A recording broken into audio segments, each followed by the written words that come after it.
So today we are going to start with the next gland. Last class में हम thyroid के बारे में डिस्कशन कर चुके थे. So today we are talking about parathyroid gland. Parathyroid gland. Okay, आज हम पैराथायरॉयड ग्लैंड के बारे में बात कर रहे हैं. देखो, इफ यू ऑल रिमेम्बर, हमने थायराइड ग्लैंड के बारे में जब डिस्कशन किया था तो मैंने कहा था थायराइड ग्लैंड जो है, कल क्लास में हमने जब डिस्कशन किया था, thyroid gland is present near to the thyroid cartilage of the larynx. Okay, the sound box का जो वहां पर जो थायराइड कार्टिलेज है उसके पास में, यहाँ दोनों साइड में प्रेजेंट है the thyroid gland. Okay, on the thyroid gland, जो ऑन द थायराइड ग्लैंड हमारे अंदर, ये थायराइड के ऊपर ही यहाँ पर जो है parathyroid glands are present and that is 4 in number. Okay, तो नंबर 1, सबसे पहली चीज तो मैं यहाँ पर बात करूं तो origin of the thyroid gland के बारे में अगर मैं बात करूं, यहाँ origin of the thyroid gland, तो origin of the thyroid gland is endodermal. और पैराथायराइड का ओरिजिन भी कैसा है? एंडोडर्मल. थायराइड का ओरिजिन कैसा था? एंडोडर्मल. और पैराथायराइड का ओरिजिन भी कैसा है? एंडोडर्मल है. ठीक है. लोकेशन पूछे पैराथायराइड की, लोकेशन कहाँ है भाई? लोकेशन ऑफ द पैराथायराइड, तो हम कहते हैं parathyroid is present, it is present on the posterior surface, on the posterior surface of thyroid lobes. ये थायराइड के लोब्स जो दोनों के दोनों लोब्स हैं, है ना, उनके ऊपर ये देखो, ये पैराथायराइड ग्लैंड है. This is the parathyroid gland. ये पैराथायराइड ग्लैंड है. This is the parathyroid gland. ठीक है. तो on the posterior surface of the thyroid gland जो है, पैराथायराइड ग्लैंड्स आर प्रेजेंट. और नंबर में अगर मैं यहां पर कहूं तो ये 4 in number है. टू ऑन ईच, है ना. हर थायराइड लोब पे 2 यहाँ पर, हर थायराइड लोब पे 2 यहाँ पर जो है पैराथायराइड ग्लैंड प्रेजेंट है. टोटल हमारे अंदर इस तरह से 4 पैराथायराइड ग्लैंड्स प्रेजेंट होती है. ठीक है. अब अगर पैराथायराइड ग्लैंड के स्ट्रक्चर को देखें, पैराथायराइड ग्लैंड का इंटरनल स्ट्रक्चर अगर हम देखें यहां पर, तो पैराथायराइड ग्लैंड का इंटरनल स्ट्रक्चर में हम यहां कहते हैं कि 2 तरह की सेल्स हैं इसके अंदर. 2 type of the cells are there in the parathyroid gland. ठीक है. एक कहलाती है चीफ सेल्स. जो पहले तरह की सेल्स है उनको कहते हैं चीफ सेल्स या प्रिंसिपल सेल्स. चीफ सेल या प्रिंसिपल सेल. ठीक है. और ये स्मॉलर इन साइज होती है, ये साइज में छोटी होती हैं. और दूसरे टाइप की जो सेल हैं जिनको हम ऑक्सीफिल सेल कहते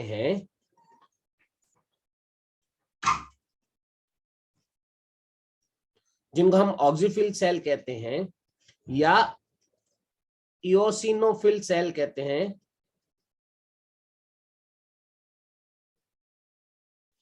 दे आर लार्ज इन साइज, ये लार्ज साइज की होती है.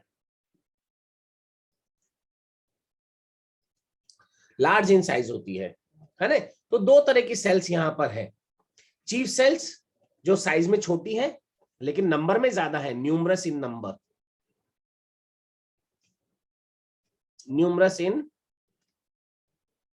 नंबर. ठीक है. और ऑक्सिनोफिल सेल्स जो कि साइज में बड़ी हैं but comparatively lesser in number.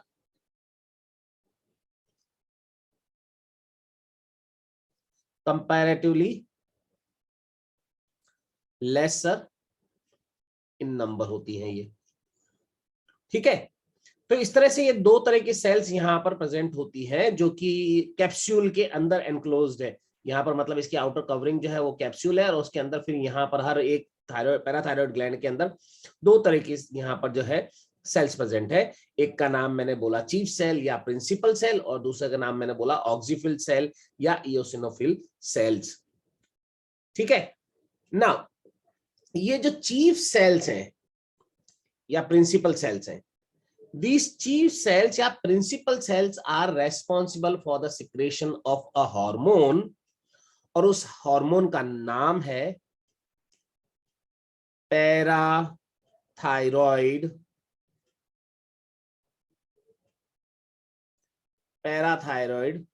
Hormone. In short हमने बोला इसको पीटीएच, पैराथायरॉइड हार्मोन, या हम इसको क्या भी कहते हैं, this is also called as parathormone. Parathormone भी कहते हैं इसको, पैराथॉर्मोन। और या इसको डिस्कवर किया था एक साइंटिस्ट जिनका नाम था कॉलिप। कॉलिप ने इसको डिस्कवर किया था और इसलिए उनके रेस्पेक्ट में इसको क्या भी बोलते हैं, कॉलिप हार्मोन भी बोलते हैं। ठीक है, कॉलिप was a scientist, ठीक है, who discovered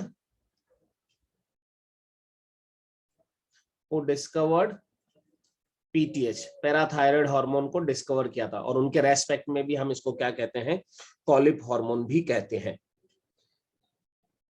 हम अगर कॉलिप हार्मोन के बारे में बात करें तो ध्यान देना एक खास बात, ये पीटीएच या पैराथायरॉइड हार्मोन जो है is antagonistic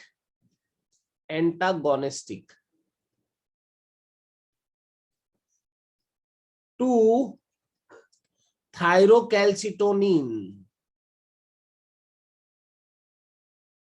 thyrocalcitonin hormone of thyroid gland. Antagonistic का मतलब आप लोग समझते होंगे मेरे हिसाब से। एंटागोनिस्टिक का मतलब होता है कभी अगर दो कोई अपोजिट फंक्शन वाले काम कर रहे हो, तो थायरोकैल्सिटोनिन और पीटीएच दो अपोजिट फंक्शन वाले हार्मोन हैं। जो थायरोकैल्सिटोनिन करता है उससे अपोजिट काम करता है यहां पर पीटीएच, तो ये एंटागोनिस्टिक है। अब क्वेश्चन आया कि क्या काम करता है। अगर आपको याद हो तो कल मैंने जब थायराइड के बारे में डिस्कशन किया था तो मैंने थायरोकैल्सिटोनिन के लिए क्या कहा था, थायरोकैल्सिटोनिन के लिए मैंने कहा था कि थायरोकैल्सिटोनिन जो है ना, ये ब्लड में कैल्शियम के लेवल को कम करता है, ब्लड कैल्शियम लेवल को रिड्यूस कर रहा था, है ना। कैसे रिड्यूस कर रहा था, तो मैंने कहा था 3 तरीके से। एक मैंने कहा था more deposition of calcium, more deposition of calcium in bones, ये था एक काम उसका। दूसरा मैंने कहा था less absorption of calcium in intestine, ये दूसरा काम था उसका। और तीसरा काम मैंने वहां पर जो बोला था वो बोला था less absorption of calcium ion in kidney, means more secretion with the urine. ये 3 काम मैंने बोले थे थायरोकैल्सिटोनिन के। और मैं कह रहा हूं कि पीटीएच हार्मोन जो है वो इनका अपोजिट एंटागोनिस्टिक है। पीटीएच इसका एंटागोनिस्टिक है, थायराइड से निकलने वाले टीसीएच का, थायरोकैल्सिटोनिन का अपोजिट है पैराथायराइड से निकलने वाला पीटीएच। तो इसका फंक्शन क्या होगा, नेचुरली अपोजिट है, इसका मतलब ये क्या करेगा, ब्लड में कैल्शियम के लेवल को इंक्रीज करेगा, ब्लड में कैल्शियम के लेवल को इंक्रीज करेगा। और इंक्रीज करेगा तो कैसे करेगा? How the calcium will be increase?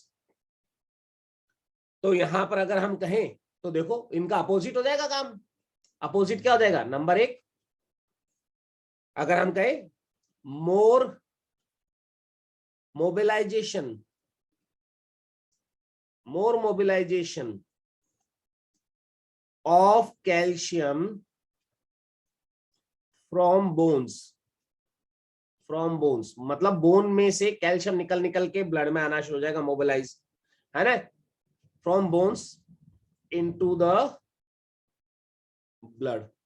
तो अपना आप कैल्शियम का लेवल ब्लड में बढ़ जाएगा भाई, नंबर एक। नंबर दो, उधर वाले नंबर टू का अपोजिट, ये लेस एब्जॉर्प्शन ऑफ कैल्शियम था, तो यहां क्या होगा? मोर एफिशिएंट, है ना, मोर efficiently calcium absorption in intestine. ठीक है, ये करेगा भाई। और तीसरा, उसका अपोजिट यहां पर क्या? More absorption of calcium ion in kidney, है ना। इस तरह से देखो पीटीएच उसके अपोजिट काम कर रहा है, एंटागोनिस्टिक हो गया कि नहीं हो गया? और इस तरह से ये जो है दोनों हार्मोन एक दूसरे के अपोजिट काम करते हैं, एंटागोनिस्टिक होते हैं नेचर में। और इस तरह से असल में ये हमारी बॉडी में दोनों के दोनों टीसीटी एंड टीसीटी कहां से?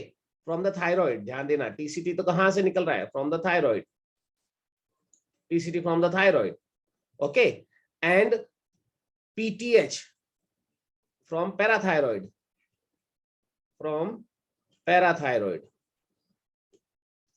ये दोनों मिलके हमारे अंदर, हमारी बॉडी में दोनों मिलके, ये दोनों के दोनों हार्मोन मिलके हमारी बॉडी में क्या करते हैं?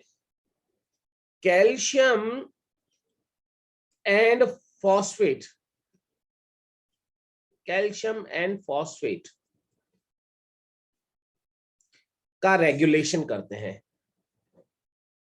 कैल्शियम एंड फॉस्फेट का रेगुलेशन करते हैं, मेनली कैल्शियम।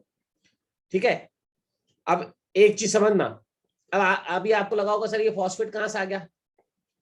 तो असल में थायरोकैल्सिटोनिन का अगर फंक्शन में बोलूं तो ये ब्लड में कैल्शियम के लेवल को तो रिड्यूस करता है और फॉस्फेट के लेवल को बढ़ाता है। फॉस्फेट लेवल को क्या करेगा? इंक्रीज करेगा। और पैराथायरॉइड जो है वो क्या करेगा? कैल्शियम के लेवल को ब्लड में कम करेगा और फॉस्फेट के लेवल को क्या करेगा? बढ़ाएगा। फॉस्फेट लेवल को क्या करेगा? यहाँ पर ये पीटीएस जो है उसको फॉस्फेट के लेवल को कम करेगा, सॉरी, फॉस्फेट के लेवल को कम करेगा। टीसीटी बढ़ा रहा था और ये कम करेगा। तो इस तरह से ये देखो दोनों मिलके यहाँ पर क्या कर रहे होते हैं? दोनों मिलके हमारी बॉडी में कैल्शियम एंड फॉस्फोरस के लेवल को कंट्रोल करके रख रहे होते हैं, है ना। इसलिए इनको दोनों को एक दूसरे के एंटागोनिस्टिक हार्मोन बोलते हैं, दो डिफरेंट ग्लैंड से निकलने वाले एंटागोनिस्टिक हार्मोन।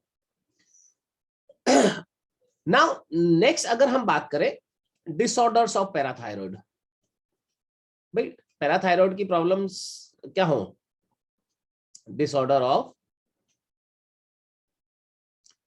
पैराथायरॉइड, तो हम जब डिसऑर्डर ऑफ पैराथायरॉइड में बात करें तो अगर क्या हो जाए? हाइपोपैराथायरॉइडिज्म हो, है ना, हाइपोपैराथायरॉइडिज्म। हाइपोपैराथायरॉइडिज्म का मतलब क्या है? पीटीएच क्या हो जाए? लो हो जाए। पीटीएच क्या हो जाए? लो हो जाए। तो पीटीएच लो हो गया तो देखो क्या हो गया? पीटीएच क्या कर रहा था? देखो अभी अभी मैंने क्या बोला, पीटीएच क्या कर रहा था? कैल्शियम के लेवल को बढ़ा रहा था। तो अगर पीटीएच कम है तो ब्लड में कैल्शियम का लेवल क्या हो जाएगा? कम हो जाएगा, है ना। तो क्या होगा ऐसे केस में? Blood calcium level will reduce, blood calcium level will reduce, है ना। और इसके कारण जब कैल्शियम का लेवल कम हो गया, है ना, तो इसके कारण क्या हुआ, मसल्स और नर्व्स की एक्साइटेबिलिटी बढ़ जाती है। मसल्स एंड नर्व्स में, है ना, in muscles and nerves excitability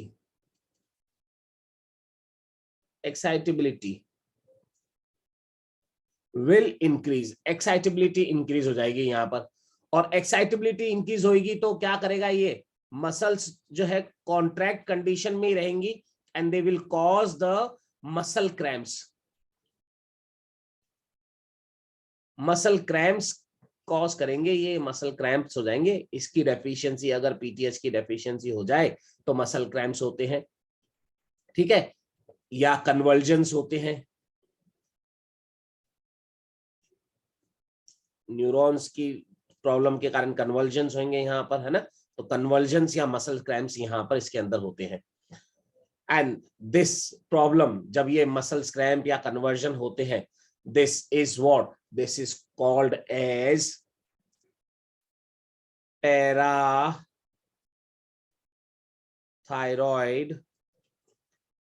tetani.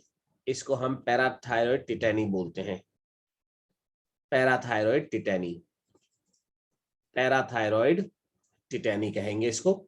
या हाइपोकैल्सिमिक, कैल्शियम का लेवल कम हो गया ना, या हाइपोकैल्सिमिक टिटेनी कहेंगे। अब देखो, ध्यान देना, क्लास 12th में चैप्टर 8 में आपने टेटनस के बारे में थोड़ा सा पढ़ा था, है ना। तो टेटनस से ये टिटेनी डिफरेंट है। वहां टेटनस जो हो रहा था वो हो रहा था because of infection of the bacteria, microbacterium tetani, bacteria के कारण हो रहा था। लेकिन पैराथायरॉइड टिटेनी या हाइपोकैल्सिमिक टिटेनी जो है, ये पीटीएच के लेवल के कम होने के कारण, हाइपोसिक्रेशन ऑफ पीटीएच के कारण हो रहा है, ध्यान रखना, ठीक है। तो this is there. Now question come, sir अगर पीटीएच का लेवल ज्यादा हो जाए तो क्या होगा? अगर हाइपर पैराथायरॉयडिज्म हो, हाइपर पैराथायरॉयडिज्म हो जाए, ठीक है, माने अगर पीटीएच का लेवल क्या हो जाए, हाई हो जाए, भाई पीटीएच का लेवल हाई हो जाए तो क्या होगा? तो पीटीएच का लेवल हाई हुआ तो इसका उल्टा होगा क्या?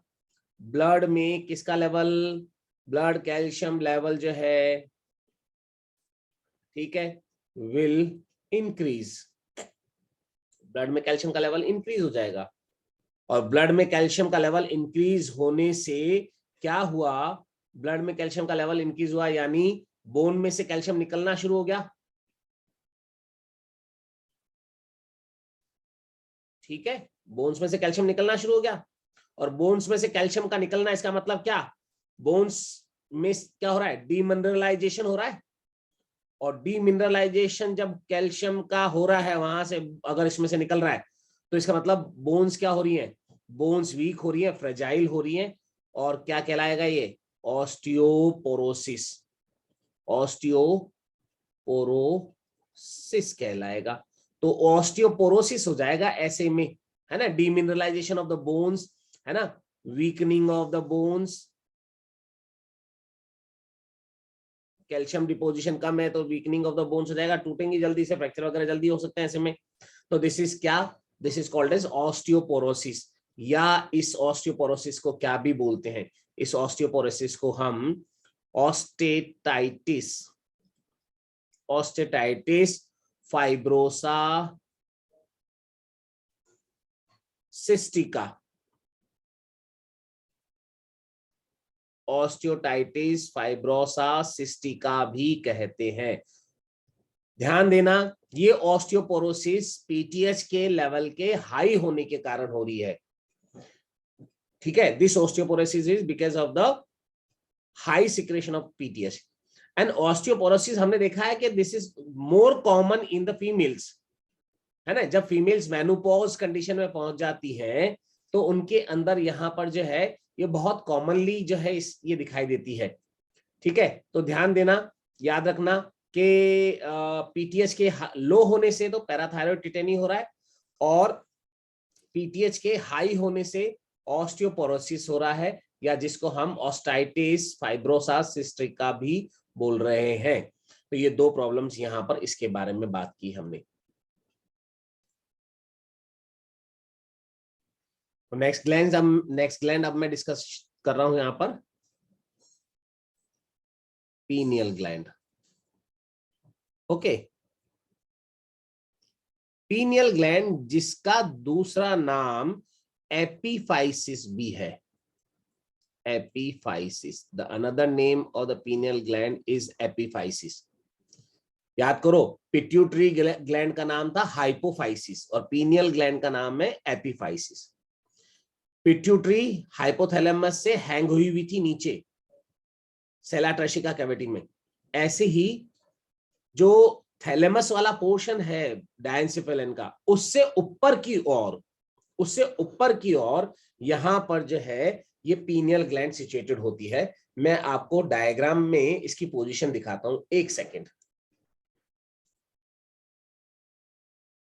ये देखो बेटा, ये डायग्राम दिख गया होगा आपको। अगर इस डायग्राम को देखो तो देखो, ये हमने यहां तो बोली थी ये पिट्यूटरी ग्लैंड, ठीक है, और ये देखो ये वाली, this is the pineal gland, ये पीनियल ग्लैंड है ना।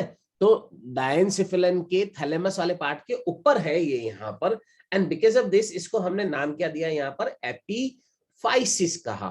This is epiphysis. तो other name of the pineal gland is epiphysis.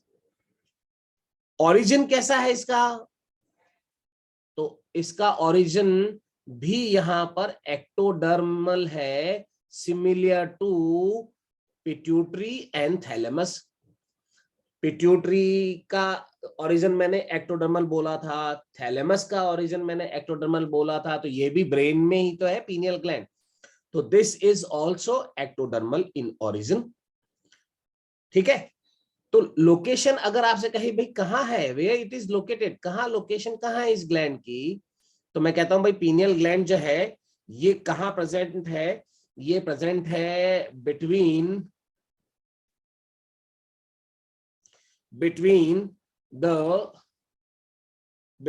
the cerebral hemisphere, between the cerebral hemisphere, है ना, वहां पर ये पीनियल ग्लैंड प्रेजेंट होती है। एंड दिस पीनियल ग्लैंड के बारे में अगर मैं बात करूं तो आज की तारीख में बहुत ज्यादा, सबसे ज्यादा रिसर्चेस अगर किसी एंडोक्राइन ग्लैंड पे हो रही है तो एक्चुअली इसी ग्लैंड और इससे रिलीज होने वाले हार्मोन्स पे हो रही है। वापस बोल रहा हूं, आज की तारीख में सबसे ज्यादा रिसर्चेस अगर किसी ग्लैंड पे हो रही है ना, तो वो यही ग्लैंड है, पीनियल ग्लैंड, और इस पीनियल ग्लैंड से रिलीज होने वाले एक हार्मोन पे, जिस हार्मोन का नाम है melatonin. What is the name of the hormone, melatonin. Pineal gland से रिलीज होने वाले हार्मोन का नाम है मेलेटोनिन हार्मोन। इस मेलेटोनिन हार्मोन को हम स्लीप हार्मोन भी बोलते हैं।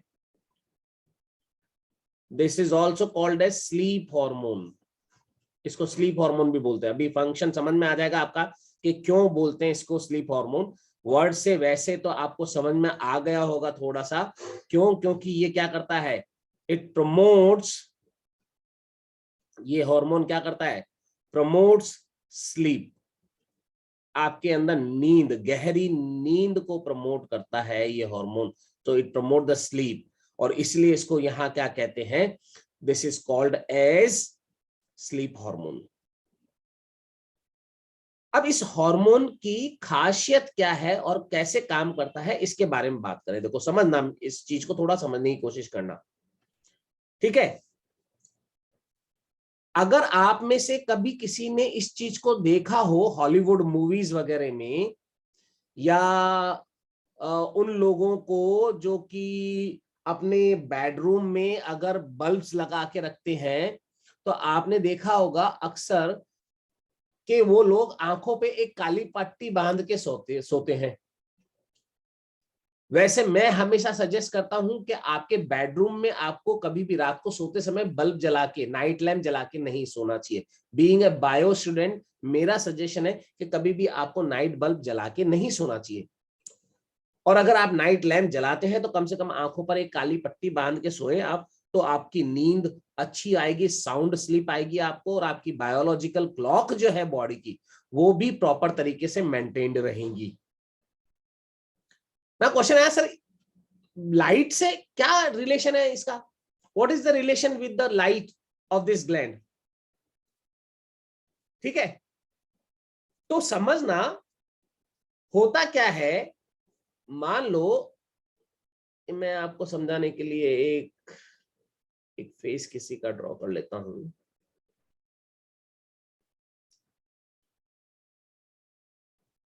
देखो बेटा, ये यहाँ ये पीनियल ग्लैंड है भाई। Okay, this is the pineal gland. Structure में मैंने थोड़ा समझाने के लिए इस तरह से दिखा दिया, ये पीनियल ग्लैंड है। ओके, समझना, मेलेटोनिन का सिक्रेशन, मेलेटोनिन हार्मोन का सिक्रेशन, है ना, का सिक्रेशन इंक्रीज होगा कब? इन डिम लाइट।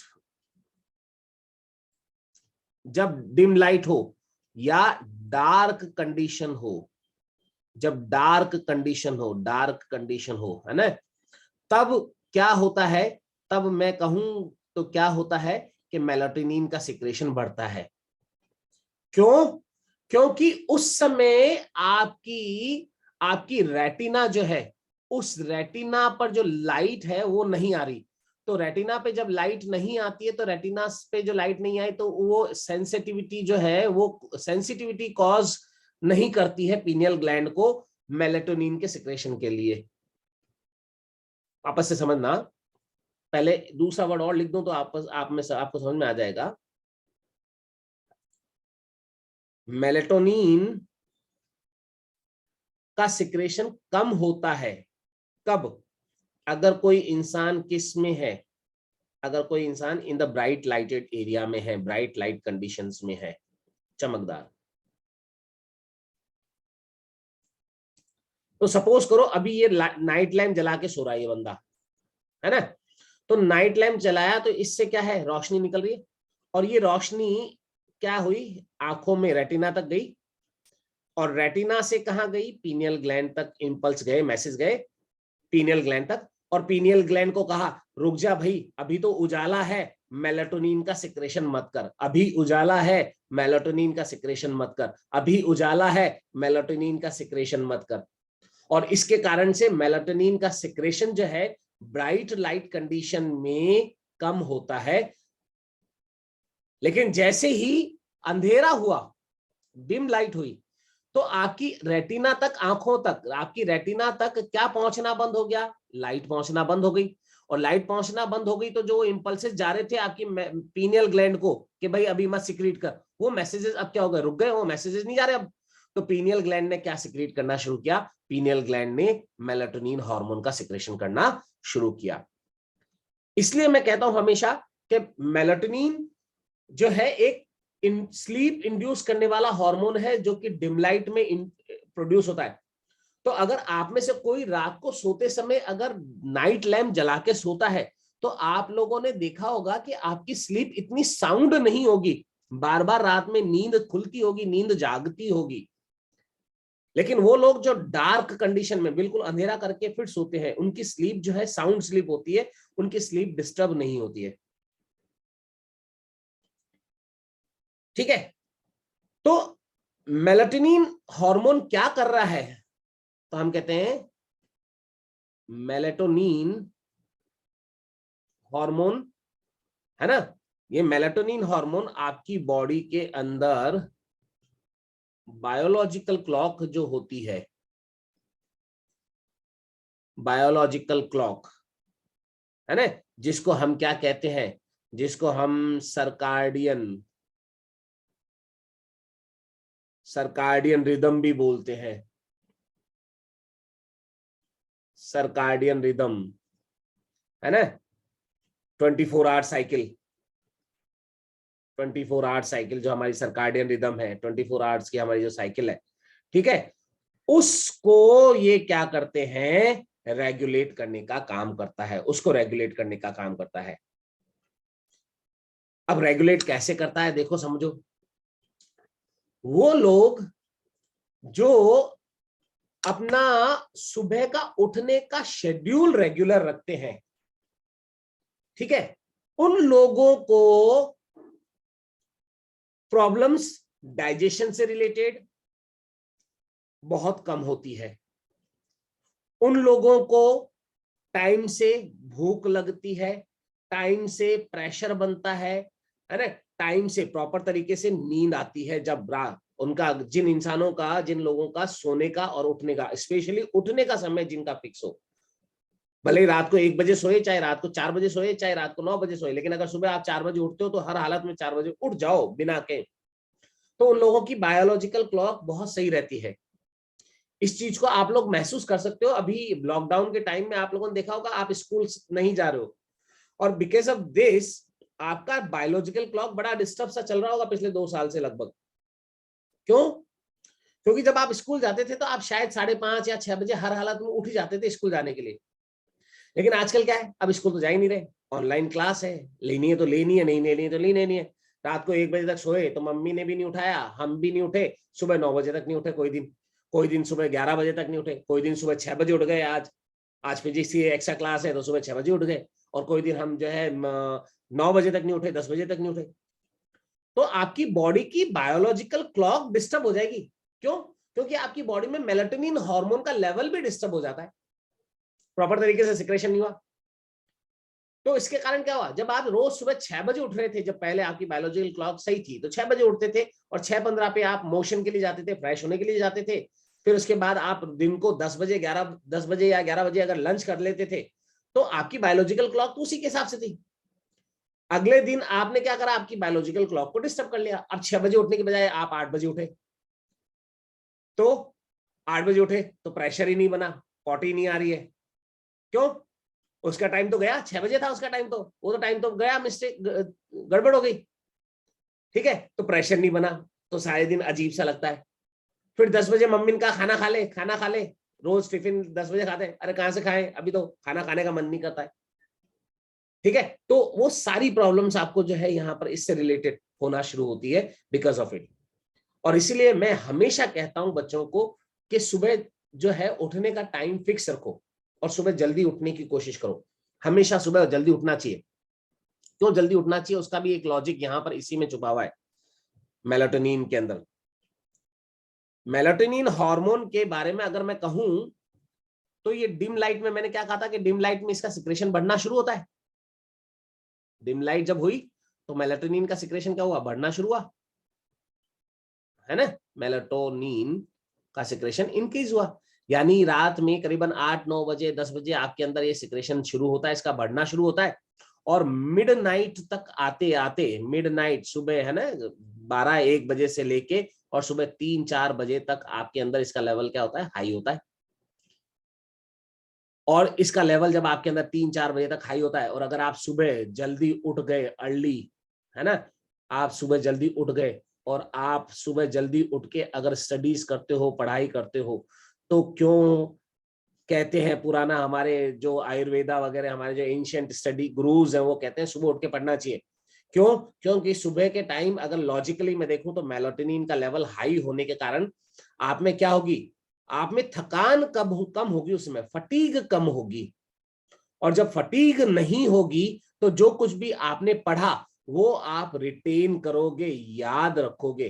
तो आपकी रिटेंशन पावर जो है वो बढ़ जाती है सुबह के समय पढ़ने से, और उसका रीजन है यहाँ पर मेलाटोनिन हार्मोन, ठीक है। तो इससे रिलेटेड है, और इसीलिए यहां पर ये कहा जाता है।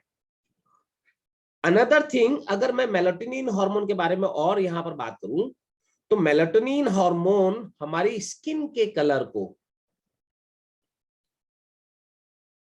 है ना, स्किन के कलर को लाइटन करता है, हल्का करता है, लाइटन द स्किन कलर, ठीक है। अनदर, मेलाटोनिन का एक और फंक्शन कहा जाता है इन मैमल्स मेलाटोनिन जो है ये क्या करता है, act as a inhibitory factor,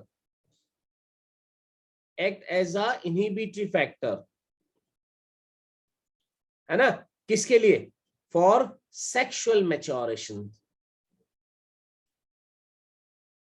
sexual maturation के लिए ये इनहिबिटरी फैक्टर के जैसे काम करता है, यानी सेक्सुअल मैच्योरेशन को क्या करता है, ये थोड़ा डिले करता है मेलाटोनिन हार्मोन। ओके, तो इनहिबिटरी फैक्टर की जैसे काम करता है in the mammals, inhibitory hormone की जैसे काम करता है melatonin hormone. So these are the certain functions of the melatonin hormone. ठीक है, अब कोई इसकी प्रॉब्लम है क्या, मेलाटोनिन का सिक्रेशन कम होना या ज्यादा होना से कोई प्रॉब्लम है, नहीं, कोई डिजीज तो नहीं है मेलाटोनिन के कम या ज्यादा होने से, बट मेलाटोनिन हार्मोन क्योंकि आपकी बायोलॉजिकल क्लॉक को मेंटेन करता है, तो अगर उसका सिक्रेशन कम होगा तो डेफिनेटली आपकी जो बायोलॉजिकल क्लॉक है वो डिस्टर्ब हो जाएगी।